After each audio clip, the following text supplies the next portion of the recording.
Mizanur IT একাডেমিতে আপনাকে স্বাগতম। আজকে আমরা শিখব কিভাবে একটি ব্যবসা প্রতিষ্ঠানের stock management system with profit and loss, অর্থাৎ একটা প্রতিষ্ঠানের ক্রয় বিক্রয়, ক্লোজিং স্টক এবং লাভ লোকসানের হিসাব রাখতে হয়। চলুন তাহলে শুরু করা যাক। আমার এখানে একটা প্রতিষ্ঠানের হিসাব বিবরণী তৈরি করা আছে।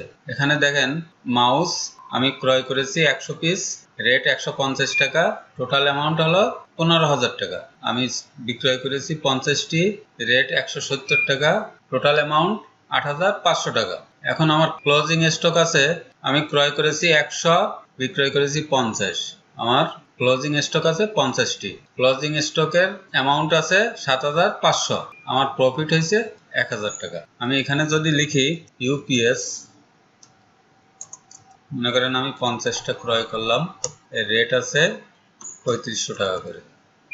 দেখেন আমার এখানে অটোমেটিকলি অ্যামাউন্ট চলে আসছে। আমি বিক্রয় করব 25টি, 3,700 টাকা করে।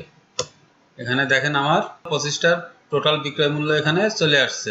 ক্লোজিং স্টক আছে 25টি এবং ক্লোজিং স্টকের অ্যামাউন্ট আছে 87,500 টাকা। আমার প্রফিট আসছে 5,000 টাকা। এখন আমরা কিভাবে একটা ব্যবসা প্রতিষ্ঠানের এই ধরনের একটা স্টক ম্যানেজমেন্ট সিস্টেম তৈরি করতে হয় শিখব। প্রথমে আমরা একটা নিউ ওয়ার্কবুক নেব। এই ফাইলে ক্লিক করে নিউতে ক্লিক করব, ব্ল্যাঙ্ক ওয়ার্কবুক। আমি প্রথমে 3টে রো বাদ দিয়ে এখানে লিখব stock management system with profit and loss.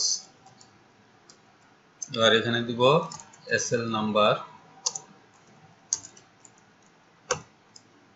Product name.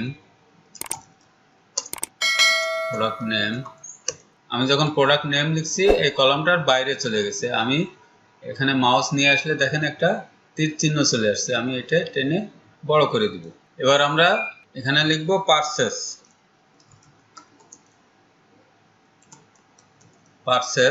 এখানে লিখব কোয়ান্টিটি, রেট, অ্যামাউন্ট। এবার লিখব সেলস, কোয়ান্টিটি, রেট, অ্যামাউন্ট। এবার এখানে লিখব ক্লোজিং স্টক। ক্লোজিং স্টকে কোয়ান্টিটি, অ্যামাউন্ট। এবার লিখব প্রফিট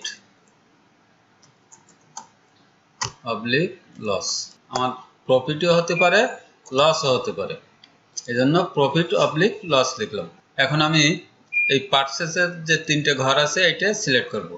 সিলেক্ট করার পরে এখান থেকে মার্জ অ্যান্ড সেন্টার করে দেব। দেখেন আমার কলামগুলো সব মার্জ হয়ে গেছে। সেলসের এই 3টে সিলেক্ট করে এখান থেকে মার্জ অ্যান্ড সেন্টার করে দিলাম। ক্লোজিং স্টকেরও মার্জ অ্যান্ড সেন্টার করে দেব। এই লস প্রফিটটা একটু বড় করে দিই। এবার আমি এইগুলো সব সিলেক্ট করে সেন্টার করে দেব। সেন্টার করে দেওয়ার পরে এখানে দেখেন সিরিয়াল নাম্বার, এটা সিলেক্ট করে এখানে মার্জ অ্যান্ড সেন্টার করে এখান থেকে সেন্টার করে দেব। এটাও সিলেক্ট করে merge and centre. Profit and loss এটা সিলেক্ট করে মার্জ অ্যান্ড সেন্টার। এখান থেকে আমি মিডল অ্যালাইনমেন্ট করে দিই। দেওয়ার পরে এই স্টক ম্যানেজমেন্ট সিস্টেমটা যতদূর আমার এই কলাম আছে এটা সিলেক্ট করব। সিলেক্ট করার পরে মার্জ অ্যান্ড সেন্টার করে দেব। দেওয়ার পরে আমি এই ফন্ট একটু বড় করে দেব। মনে করেন আমি 24 পয়েন্ট করে দিলাম। দেওয়ার পরে এটা বোল্ড করে দিব। আমি এখানে একটা ফিল কালার ব্যবহার করব। এই ফিল কালারে ক্লিক করে এখান থেকে আমি গ্রিন কালার করে দিলাম। ফন্ট কালার করে দেব হোয়াইট। এবার আমার যতটুকু প্রয়োজন আমি এখানে সিলেক্ট করে এখানে একটা বর্ডার দিয়ে দেব, যাতে আমার এটা দেখতে সুন্দর হয়। আমি অল বর্ডারে ক্লিক করব। এখানে আমার সবগুলো বর্ডার চলে আসছে। আমি এবার পারচেসে একটা ফিল কালার দিব। পারচেসে মনে করেন আমি একটা লাইট কালার দিলাম। সেলসের একটা লাইট কালার দিব, এই কালারটা দিলাম। ক্লোজিং স্টকে একটা কালার দিব।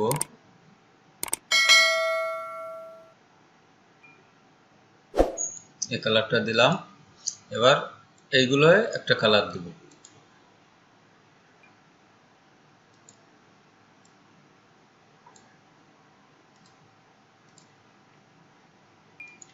দেখেন আমার টেবিলটা তৈরি হয়ে গেছে। এখন আমি এখানে সিরিয়াল নাম্বার দিব 1 2 3। এটা লেখার পরে আমি এটি তিনটে সিলেক্ট করে আমি মাউস ড্র্যাগ করে এখান থেকে নিচে পর্যন্ত দিয়ে দেব। এখানে আমার সিরিয়াল নাম্বারগুলো সব চলে আসছে। এবার আমি এটা সেন্টার করে দেব। দেওয়ার পরে আমি এখানে লিখব কিবোর্ড। আপনি আপনার প্রতিষ্ঠানের যে ইনভেন্টরি থাকবে আপনি সেইগুলো লিখে নেবেন। আমি কোয়ান্টিটি লিখলাম 100। এবার ট্যাব দিয়ে এখানে রেট লিখলাম 600 টাকা। এবার আমার এখানে অ্যামাউন্ট বাইর করতে হবে। অ্যামাউন্ট হলো এই দুটোর গুণফল। তাহলে আমার এখানে একটা সূত্র ব্যবহার করতে হবে যাতে করে আমার এই দুটো গুণ হয়ে এখানে চলে আসে। ইজ ইকুয়াল টু দিলাম, এই সেলটা সিলেক্ট করলাম, স্টার চিহ্ন হলো ইনটু, আমি এই সেলটা সিলেক্ট করলাম, এন্টার। দেখেন আমার অ্যামাউন্টটা চলে আসছে। আমি এবার এই পয়েন্টটা ক্লিক করে এখান থেকে মাউস ড্র্যাগ করে নিচে পর্যন্ত দিয়ে দেবো। তাহলে আমি যখন এখানে অন্য একটা প্রোডাক্টের নাম লিখব, কোয়ান্টিটি লিখব, রেট লিখব, তখন আমার এখানে অ্যামাউন্টটা অটোমেটিক চলে আসবে। এবার সেলসের ঘরে লিখব কোয়ান্টিটি মনে করেন 50, রেট লিখলাম 650। আবার আমি এখানে অ্যামাউন্টটা বাইর করব, ইজ ইকুয়াল টু এই সেলটা সিলেক্ট করব, ইনটু এই সেলটা সিলেক্ট করব, এন্টার। দেখেন আমার এখানে অ্যামাউন্ট চলে আসছে। আমি এখানে যদি ডবল ক্লিক করি তাহলে আমার নিচে পর্যন্ত সব সূত্রগুলো চলে আসবে। এবার কোয়ান্টিটি, ক্লোজিং স্টকের কোয়ান্টিটি, আমি ক্রয় করছি 100টি, বিক্রয় করছি 50টি। আমার ক্লোজিং স্টক কত আছে এটা বাইর করতে হবে। ইজ ইকুয়াল টু এই সেলটা সিলেক্ট করব, মাইনাস আমার বিক্রয় করছি, এই সেলটা সিলেক্ট করব, এন্টার। দেখেন আমার কোয়ান্টিটিটা চলে আসছে, স্টক কোয়ান্টিটিটা চলে আসছে। আমি আবার এখানে ডবল ক্লিক দিলাম, ড্র্যাগ করে সবগুলো নিচে পর্যন্ত চলে গেল। এবার আমি অ্যামাউন্ট বের করব, ইজ ইকুয়াল টু ক্লোজিং স্টকের এই সেলটা সিলেক্ট করব। সিলেক্ট করার পরে আমার পারচেজ রেটটা সিলেক্ট করতে হবে, ইনটু আমি ক্রয়কৃত যে রেট আছে এইটা সিলেক্ট করব, এন্টার। দেখেন আমার অ্যামাউন্টটা চলে আসছে। আমি আবার এটা ড্র্যাগ করে নিচে পর্যন্ত দিয়ে দিলাম। এবার আমি বের করব প্রফিট অথবা লস। আমি বিক্রয় করার পরে আমার লস হয়েছে কি লাভ হয়েছে এটা বের করব। Is equal to some, first bracket শুরু, এবার হলো ক্লোজিং স্টকের অ্যামাউন্টটা এইটা প্লাস বিক্রয় মূল্যটা যোগ করতে হবে। ক্লোজিং স্টকের অ্যামাউন্টের সাথে বিক্রয় মূল্য যোগ করতে হবে। বিক্রয় মূল্য এটা সিলেক্ট করলাম, সিলেক্ট করার পরে ব্র্যাকেট ক্লোজ মাইনাস ক্রয় মূল্য, এন্টার। দেখেন আমার এই টাকাটা প্রফিট হয়েছে। আমি আবার এটা ড্র্যাগ করে নিচে পর্যন্ত দিয়ে দেব। এখন আমি এখানে লিখব মাউস, কয়টা ক্রয় করেছি 200, রেট কত 300 টাকা। দেখেন অটোমেটিকলি আমার এখানে অ্যামাউন্ট চলে আসছে।